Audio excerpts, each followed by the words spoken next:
সঙ্গীন প্রণয়াসক্তি মোড় পর্ব লেখনীতে সুরাইয়া রাফা শুধুমাত্র প্রাপ্ত মনস্ক এবং মুক্ত মনাদের জন্য যাদের ডেসপারেট কিংবা রাগী হিরো পছন্দ গল্পটা শুধুমাত্র তাদের জন্য যাদের কাছে অতিরঞ্জিত মনে হয় তাদের জন্য নয় গল্পের স্থান কাল এবং সকল দৃশ্যপট কাল্পনিক বিদ্রোহ এই গল্পে ডার্ক রোম্যান্সের অস্তিত্ব নেই ভালোবাসা একটি 4 অক্ষরের বিশাল অর্থবহ তাজা অনুভূতির রাজ্য এই অনুভূতি কখনো কখনো বিশ্লেষণ করে হাজারটা রূপদান করা যায় প্রেম প্রণয় মোহ ঘোর আসক্তি আরও কত কি আবার কারো কারো কাছে এটি সঙ্গীন প্রণয়াসক্তি বা আনহেলদি অবসেশন ভালোবাসার বিশ্লেষণ যেমন সবার কাছে এক নয় তেমনি সবার ভালোবাসার ধরনটাও ঠিক একরকম নয় কিছু মানুষের ভালোবাসা সদ্য ফোটা ভৃঙ্গরাজ পুষ্পের ন্যায় আকর্ষণীয় আর সুরভিত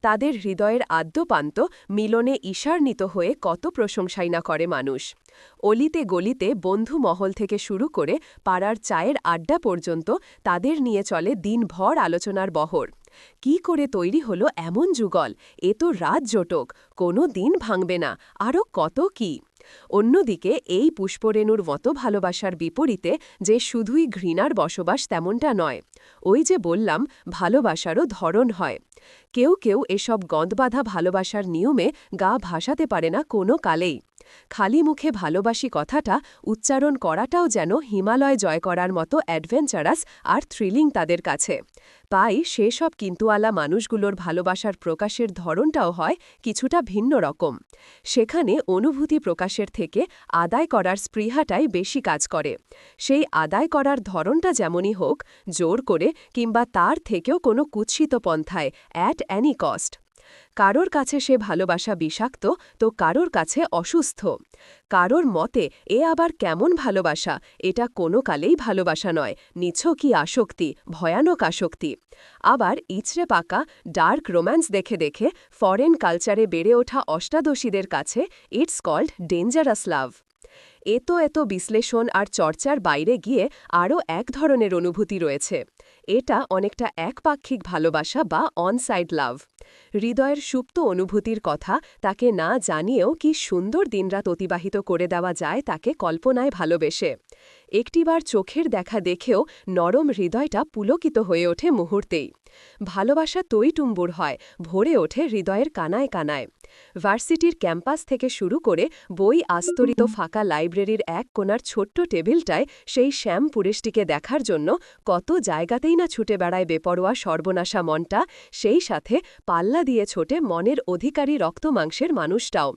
আপন মনকে অন্যজনের নিয়ন্ত্রণে ছেড়ে দিলে এই হয় ক্যাম্পাসে এসে তাকে এক নজর না দেখা অবধি অশান্ত মনটা দমার নামই নেয় না এই যেমন এই মুহূর্তটা মনটা কেমন ঝিমিয়ে যাওয়া মরা বিকেলের ন্যায় শান্ত হয়ে আছে উচ্ছ্বাস আকাঙ্ক্ষা সব কিছু দমে গিয়ে তৃষ্ণার্থ চোখ জোড়া সবচেয়ে পছন্দের শ্যাম পুরুষটিকে দেখতে ব্যস্ত সেকেন্ড মিনিট ঘণ্টা অতিবাহিত হয় তবুও তাকে দেখে দেখে চোখ দুটো ক্লান্ত হয় না কি আছে এই শ্যামপুরুষের মাঝে আহামরি তো কিছু নয় হলিউড কিংবা বলিউড হিরোদের মতো পেশি বহু গৌর বর্ণও নয় ছিমছাম গরনের শ্যামপুরুষে বেশ লম্বা চওড়া মানুষটা আর সবচেয়ে সুন্দর তার হাসি হাসির সাথে সাথে কি সুন্দর ঢেউ খেলে টোল পড়া গাল দুটোতে ফাঁকা লাইব্রেরিতে সবচেয়ে কর্নারের টেবিলটায় ঠিক মুখোমুখি হয়ে বসে আছে ইউনু ভাই এটা বোধহয় ইউনু ভাইয়ের পছন্দের জায়গা ওই জন্যই তো প্রতিদিন এসে এখানটায় বসে বই পড়ে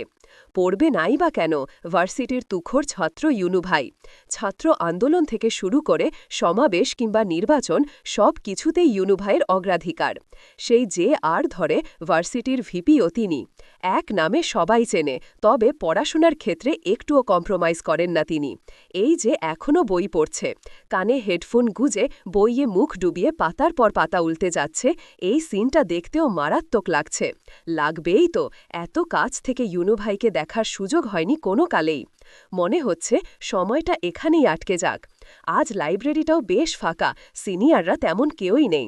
এই সুযোগে ইউনু ভাইয়ের সাথে দু একটা কনভারসেশন এগোলে ক্ষতি কি? ইউনু ভাই, এই যে ইউনু ভাই, লাজুক হেসে টেবিলে টকটক করে সামান্য টোকা দিয়ে ডাকছে তাই। তবুও ইউনু ভাইয়ের হেলদোল নেই কোনো। একবার তাকালো না পর্যন্ত। আশ্চর্য, এভাবে উপেক্ষা করার কি হলো? তাই বুঝি খারাপ লাগে না? লজ্জা আর আত্মসম্মানের মাথা খেয়ে ট্যায়ে আবারও ডাকল তাকে, কিন্তু এবারও একই ঘটনার পুনরাবৃত্তি ঘটে। ইউনু ভাই কোনোরূপ সাড়া দিল না, বরং ওর দিকে না তাকিয়েই বাম হাত দিয়ে একটা ছোট্ট সাইজের অ্যালার্ম ঘড়ি এগিয়ে দিল ওকে, যেটা এই মুহূর্তে বাজখাই আওয়াজ তুলে কানের 12টা বাজিয়ে দিচ্ছে। ইস, কি বিরক্তিকর! এটা কেন দিলেন ইউনু ভাই? এবারও ইউনু ভাই নিশ্চুপ, বরং অ্যালার্মের বিরক্তিকর শব্দটা আরও দ্বিগুণ জোরে বাজিয়ে দিলেন তিনি। অ্যালার্মটা বিরক্তির আওয়াজ তুলে কর্ণকুহর ছাপিয়ে মস্তিষ্কে এসে লাগছে এবার, কানের পর্দা ছিঁড়ে যাওয়ার উপক্রম। না, আর নিতে পারল না ট্যায়। বিরক্তির চরম পর্যায়ে গিয়ে শব্দ করে চেঁচিয়ে উঠল, এটা বন্ধ করুন ইউনু ভাই, উফ, আর সহ্য হচ্ছে না। এক পর্যায়ে গায়ের কমফর্টারটা ছুঁড়ে ফেলে হন্ততন্ত হয়ে উঠে বসল ট্যায়। ঘুমের ঘোর এখনও কাটেনি। চারিদিকের পরিবেশ পরিস্থিতি বুঝে উঠতে একটু সময় লেগে গেল ওর। যখন বুঝে উঠল, তখন প্রতিদিনের মতো প্যালেসের ন্যায় মাস্টার বেডরুমের পিঙ্ক সাইজ বিছানায় নিজেকে আবিষ্কার করল ট্যায়। ঠোঁট কামড়ে একটা চাপা নিঃশ্বাস ছেড়ে ধীরে সুস্থে সময় নিয়ে নিজের হাঁটু অবধি লম্বা সিল্কি চুলগুলোকে মেসি বান করে বিছানা ছাড়ল ও। তারপর সবার আগে বন্ধ করল বিরক্তিকর অ্যালার্মটাকে। একে একে পুরাতন জানালার ভারী পর্দাগুলো সরিয়ে রুমটাকে আলোকিত করে বসে পড়ল ল্যাপটপ নিয়ে। তারপর সেই বিরক্তিকর কাজ, মেল পাঠানো। গত 1 বছর ধরে এটাও রুটিনে রূপান্তরিত হয়েছে। আপা যে কেন বুঝতে চায় না কে জানে। আবারও ভেতরের আহত বাতাসকে নিঃশ্বাসের মাধ্যমে নিংড়ে বের করল ট্যায়। মেল পাঠানো শেষ হলে শক্ত কাঠের চেয়ারটায় গা এলিয়ে দিয়ে উদাসীন চোখে বাইরে চাইল ট্যায়। ওর পরনে কোনো দামি পাজামা সেট নয়, বরং সিম্পল প্লাজো আর একটা ওভারসাইজড টি শার্ট। সাধারণ বাঙালি মেয়েরা যা পরে ঘুমায় আর কি। এই রুমের বিশাল জানালার কারুকাজ করা লৌহ গাঠ গলিয়ে যতদূর চোখ চায় শুধু বাগানবিলাসের ছড়াছড়ি। এখন বসন্ত চলছে, তাই একটু বেশি সুন্দর লাগছে বাড়ির ফ্রন্ট ইয়ার্ডটা। পুরান ঢাকায় যতগুলো প্রাচীন আর নামকরা বাড়ি আছে, তার মধ্যে এই বাড়িটা অন্যতম। লোকমুখে শোনা যায় এ বাড়ির পূর্বপুরুষরা নায়েব গোমস্থা ছিলেন। পরবর্তী প্রজন্মে জমিদারি প্রথা বিলুপ্ত হয়ে গেলেও এদের বংশ পরম্পরায় নেতৃত্ব আর আভিজাত্য ভাবটা রয়েই যায়। তাই তো যুগের পর যুগ, প্রজন্মের পর প্রজন্ম সবাই রাজনৈতিক কর্ণধার হয়ে নাম লিখিয়ে এসেছেন।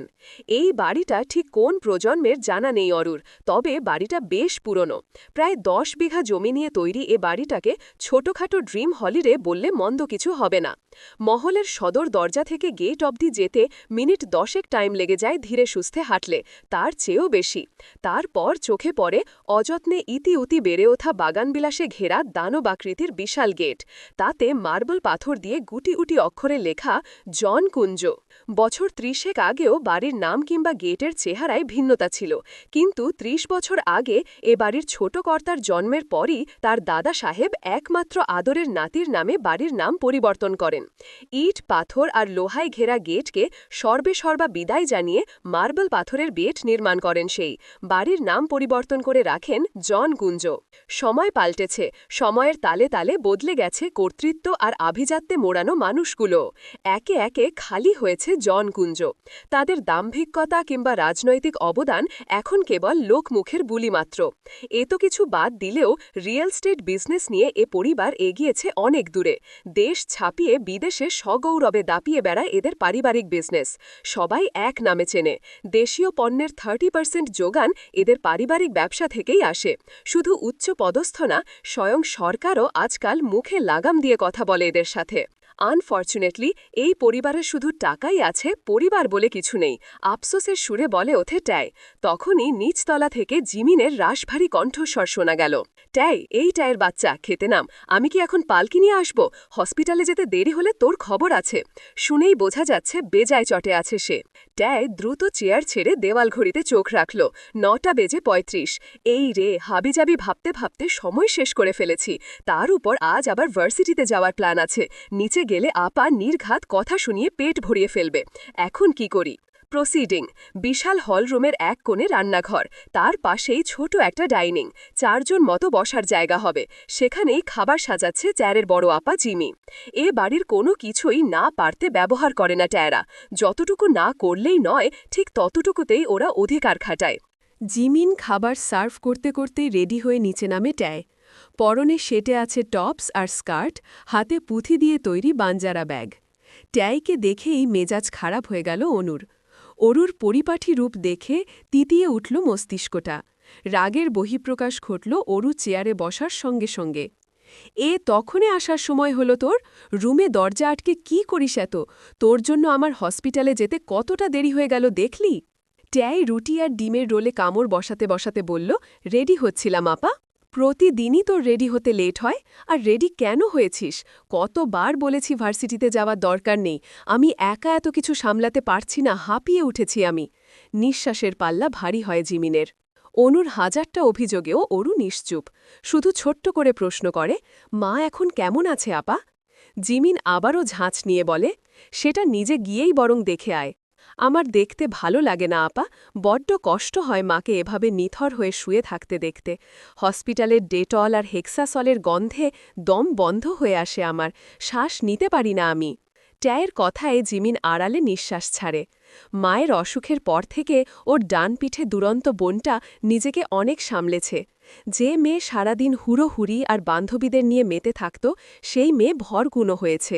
হাজারটা অহেতুক বায়না ধরা মেয়েটা প্রয়োজনের বাইরে গিয়ে এখন আর একটা কথাও বলে না। অরুর মতো মুক্ত বাতাসে ডানা ঝাপাটানো মেয়ের জন্য এই পরিবর্তন অনেক কিছু। এত অল্প বয়সে আর কতই বা সামলাবে নিজেকেও? ট্যায়ের বয়স কম, সবে 19-এ পা দিয়েছে। তাই তো জিমিন নিজের ওকে এসব হসপিটালের ঝুটঝামেলা থেকে দূরে সরিয়ে রাখে। আবার নিয়তির সাথে পেরে না উঠে নিজেই বিরক্ত হয়ে যায় বারংবার। সে বিরক্তি নিজের মধ্যে আটকে রাখা কষ্টকর হয়ে ওঠে ওর জন্য। গুমড়ে মরা অশান্ত হৃদয়টাকে একটু হালকা করার দায়ে মাঝে মধ্যেই বহিঃপ্রকাশ ঘটে চড়াও মেজাজের, যার ভুক্তভোগী হয় ওর ছোট্ট বোনটা। অনু নিজেকে বহুবার বুঝিয়েছে, আর যাই হোক ছোট বোনের ওপর রাগ ঝাড়বে না, কিন্তু দিন শেষে মায়ের অসুখ, বাড়ি, হসপিটাল বাড়ি, এই করতে করতে নিজের খেয়েই নিজেই হারিয়েছে। আপা, আমি গেলাম, আগামী 1 সপ্তাহ কোথাও যাব না, রান্না বান্না সব আমি করব, তবুও প্লিজ রাগ করিস না তুই। এই শোন, জিমিনের অযাচিত ডাকে পেছনে ঘুরল ট্যায়। ইমেল। জিমিন কি বলবে সেটা বোধহয় ট্যায় জানত, তাই এগিয়ে এসে বলল, ইমেল পাঠিয়ে দিয়েছি। কোনো রিপ্লে এসেছে? ট্যায় তাচ্ছিল্যের হাসি দিয়ে বলে, আপা তুইও না, গত 1 বছর ধরে একটানা ইমেল পাঠানোর পরেও যেখান থেকে একটা রিপ্লে আসেনি, হুট করেই সেখান থেকে রিপ্লে চলে আসবে?